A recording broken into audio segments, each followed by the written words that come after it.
So the past couple weeks, it's been lots of unrest because Dr. Rodman King, who was the Dean of Institutional Equity and Inclusion, resigned a few weeks ago in direct protest of the actions of Catherine Bergeron. She was planning on hosting a fundraising event in Florida at a well-known anti-Black and anti-Semitic club. And when Dean King brought this to her, she not only knew, but asked him to prepare a statement in his defense. 30 Connecticut college students have been staying overnight here at Fanning Hall. Now you can see the building is decorated with their demands. What is their overall message? Well, they want institutional change.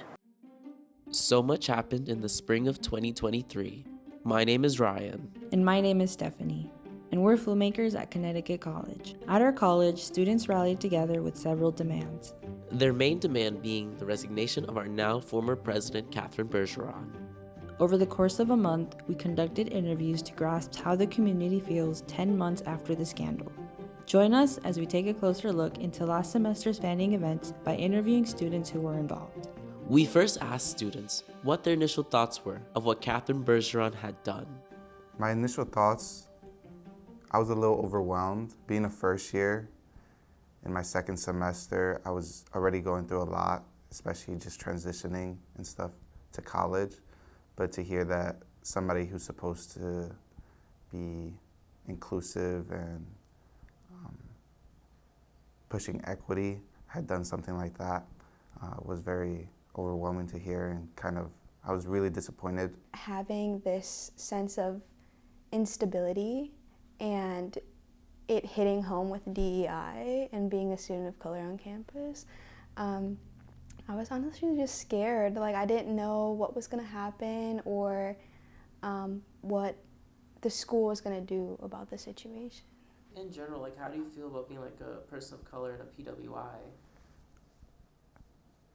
I'm a little more familiar with it than most. I went to a predominantly white high school, and I tried to make change there.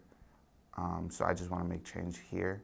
I feel as though a lot of people feel alienated here, and we don't have spaces for ourselves sometimes. Isolating at times. Sometimes it's you feel like you can't express yourself the way you want to, in the exact way you would, because it's will this be understood by white audiences? So it's hard, but we have our pockets of peace and of home and of community. Going off of that, why did you want to participate in the Fanning takeover? I just wanted to do my part in any way I could, and I felt that I had a strong enough will to stay in a building for as long as I did. I know that some people wouldn't be able to do that, so I took up that challenge.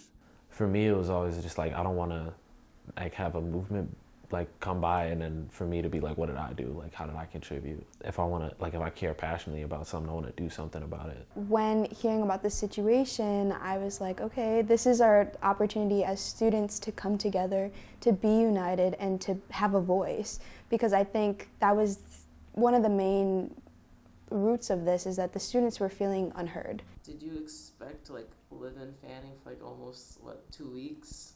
Almost, yeah. Expect no. I think the longest a Fanning takeover has gone was 2 days. I was there for 10 days, and it was interesting. You get a little stir crazy in there. Sink showers.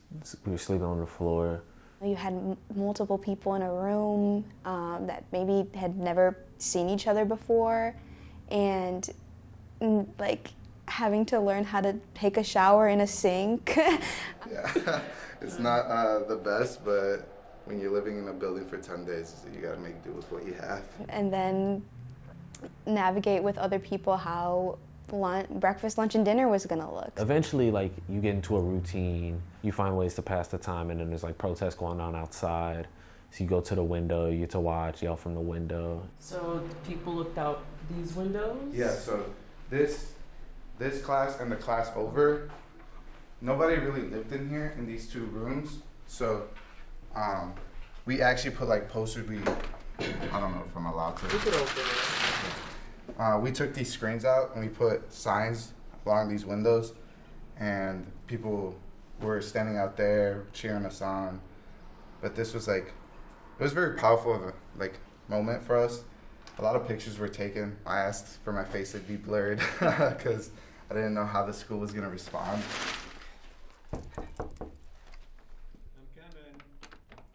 You ready for your interview? Hey, all right. I've been looking forward to this. Thank you. go. Come on in.